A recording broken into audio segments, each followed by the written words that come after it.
Welcome to another video. और ये है डॉक्टर स्टोन के सीजन 3 के पार्ट 2 के एपिसोड 5 का रिव्यू। तो चलिए जानते हैं कि क्या हुआ कहानी में आगे डॉक्टर स्टोन की। तो अब तक की कहानी में ये अपने प्लान के हिसाब से आगे बढ़ते हैं, जहाँ पेट्रिफिकेशन टीम के भी बहुत सारे लोग आए होते हैं, जिनमें से एक किनरो में वो वॉरियर दिख रहा होता है और उनसे लड़ने के लिए सीधा चार्ज करता है।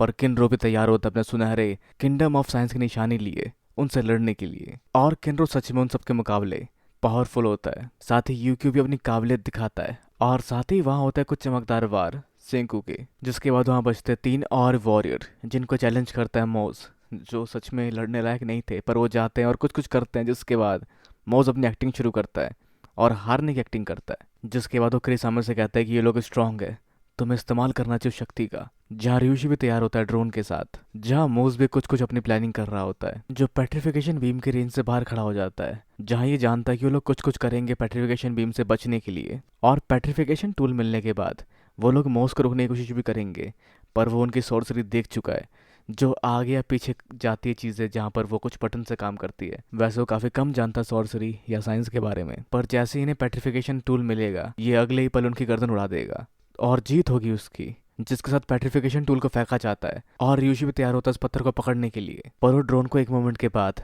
और ऊपर और आगे नहीं ले जाता, क्योंकि उस पल उसे कुछ महसूस होता है जिसे कुछ गड़बड़ लग रही है। और इन लोगों को एक सेलर की इंस्टिंक्ट पे भरोसा करना चाहिए। किसी का तो यहाँ पड़ला भारी है जो समझ पाता है रियूशी, जैसा ही कुछ सिंको को भी महसूस होता है और उसे लगता है ये शायद एक ट्रैप है इवारा का। और आगे हम देख पाते हैं इवारा को वही ईयरिंग पहने जो ईयरिंग कोआको के पास थी, जो काफ़ी शान है, क्योंकि जब उसने देखी मोस के पास वही ईयरिंग तो उसने भी कोआको के ईयरिंग का इस्तेमाल किया और इनके प्लान के बारे में सुन पाया, जिसने बाद में बताया क्रिसामे को कि मॉस भी घुसपैठियों से मिला हुआ है, जिसका पता लगाने के लिए उसने कुछ तो दिया उसको ताकि मॉस का भांडा फूट सके। तो आगे इनके ऊपर इस्तेमाल होने जा रहा होता है पेट्रिफिकेशन टूल का, जिसको लेके कुछ तो अजीब लग रहा होता है सेंकू को, पर अजीब लगना साइंस नहीं है, जिस वजह से वो कैलकुलेशन शुरू करता है और सब कुछ जोड़ तोड़ के गुना भाग करके समझ पाता है कुछ ना कुछ की जो उसने पेट्रिफिकेशन टूल की ट्रैजेक्टरी फेंकी है वो ज़्यादा ऊंची है, जहाँ इन सबका पत्थर बनाने के लिए उसको काफ़ी नीचे आना पड़ेगा और जैसा करने पर मोज भी उसकी चपेट में आ सकता है। और पेट्रिफिकेशन टूल हमेशा चमकता हुआ दिखा गया है, पर ये चमक नहीं रहा और ये फेक है जो उसको दिया था इबारा ने। तो ये सब समझ के सें को बाकी सबको वहाँ से भागने के लिए कहता है लैब की ओर, जहाँ मोज देख पाता है असली पेट्रिफिकेशन टूल और वो समझ पाता है कि सबके पीछे था इबारा। तो उसे खुद को बचाने के लिए फेक करना पड़ेगा कि ये इनके साथ नहीं मिला हुआ, और वो भागकर उनका पीछा करना शुरू कर देता है। तो वो जहाँ सब भाग के बच बचा के पहुंच जाते हैं लैब कार के अंदर और लैब कार तेज से आगे बढ़ती है। पर क्या वो लोग सच में मौत से बच चुके हैं? और यहाँ हीरोगिरी दिखाने के लिए यो सामने आता है, जो कि मौस को हरा के अपनी पोजीशन और ऊपर ले जाएगा किंगडम ऑफ साइंस में। पर जब वो चेक करता है अपना गन पाउच तो वहाँ कोई गन नहीं होती, और वैसे आगे पता चलता है कि उनके लैब कार्ड में से मागमा और गैन गायब है। और शायद यो समझ पाता है कि जब वो सो रहा था तब मागमा ने उसकी गन चुरा ली। और जो सच होता है, जहाँ मागमा गन लेके आगे की तरफ भाग रहा होता है पागलों की तरह, जिसको उसकी फंक्शनिंग भी सही से नहीं पता, जिसको गन चुराने के बाद देखा था गैन ने, जिससे कुछ पूछने पे उसने गैन को पीट दिया। अब जहाँ गैन उसके पीछे पीछे पड़ा हुआ है ताकि वो गन का इस्तेमाल गलत तरीके से ना करते, तो वो यहाँ पर अल्टीमेट वेपन पा चुका है और वो इसका इस्तेमाल करेगा अपना असली ओहदा पाने के लिए, जो है किंगडम ऑफ साइंस के हेड के तौर पर। अब क्योंकि इनके पास अल्टीमेट वेपन है तो वो क्यों छुप छुप के रहे, क्यों चीप ट्रिक्स खेले, और अब उसका सीधा इस्तेमाल करेगा और इनके हेड या बॉस इवारा को टपका देगा। पर ये इतना सिंपल नहीं है, क्योंकि इतनी दूर से निशाना लगा पाना मुश्किल या इम्पॉसिबल होता है।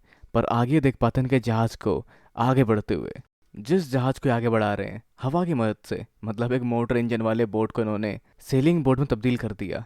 मतलब इसे कहते हैं डाउनग्रेड करना, जहाँ वैसे गांव के बाकी लोगों को भी उस शिप में बैठाया जा रहा है। और वैसे सबको जहाज में इसलिए लेकर आया जा रहा है क्योंकि जहाज में सबसे पूछताछ कर पाना काफ़ी आसान है। पर अगर फिर भी घुसपैठियों को पता नहीं चला तो वो सारे आइलैंड को उस बीम से पेट्रीफाइड कर देंगे, सिंपल। जिसके वजह से ये लोग भारी मुसीबत में पड़े हुए हैं। पर सिखों के हिसाब से रियलिटी इसकी एकदम उल्टी है और ये मौका एक तीर से 3 शिकार करने का।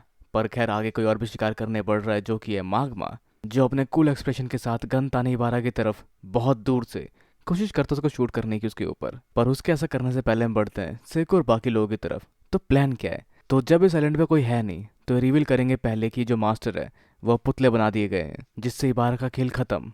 अब अगर कोई मास्टर नहीं है तो उसकी जगह कौन बैठेगा गद्दी पर, जहाँ सामने आएगा सोयूज, और अगर शक्ल मैच करती होगी उसके मास्टर से तो वो बनेगा अगला मास्टर इस जगह का। जहाँ वैसे बाकी लोगों को लग रहा होगा कि मास्टर पहले से उस शिप में आ चुके हैं, और अगर बाकी लोग मास्टर के पुतलों को देखेंगे तो वो लोग वहीं रुक जाएंगे, क्योंकि उन्हें लगेगा कि मास्टर के पुतले को देखने पर वो भी पेट्रीफाइड हो जाएंगे। तो उसके लिए 2 टीम बांटनी पड़ेगी। पहली टीम जो मास्टर के पुतले को लेकर आएगी और दूसरी टीम जो जाएगी उस शिप के ऊपर ताकि वहाँ जाके वो शोर शराबा मचा सके और दिखा सके खुद को, ताकि वो लोग पूरे आइलैंड को पेट्रीफाइड ना कर दे। जहाँ गन उनकी थोड़ी सी मदद कर सकता है, पर इनको रोकना पड़ेगा मागमा को, जो उससे पहले सारे बुलेट्स ना खत्म कर दे। तो उसे ढूंढने की जरूरत नहीं पड़ती क्योंकि थोड़ी देर बाद वो चलाता है गन, जिसकी गोली इबारा तक तो नहीं पहुंचती, पर उसकी गोली से छेद हो जाता है किसी के बोट में। पर इन्हें थोड़ा नज़दीक पहुंचना पड़ेगा इबारा के, जहाँ वहाँ जाता है गैन और उनको उल्लू बनाता है कि हमने किया टोना टोटका, जिससे तुम्हारे बोट में हुआ छेद, और अगर तुम अपनी आंखों में छेद नहीं चाहते तो ये बोट छोड़ो और यहाँ से भाग जाओ। जहाँ मागमा को मिल जाता है बोट, और पता नहीं क्यों जो जोश में ज्ञान चढ़ गया उस बोट में, जिसके साथ बहुत ज़्यादा बदसलूकी हो रही है, पर वो काफ़ी काम का है मागमा के। तो वहाँ पर ज्ञान ने इस्तेमाल किया मैजिक ट्रिक का और उसको उल्लू बना के उससे बोट ले लिया।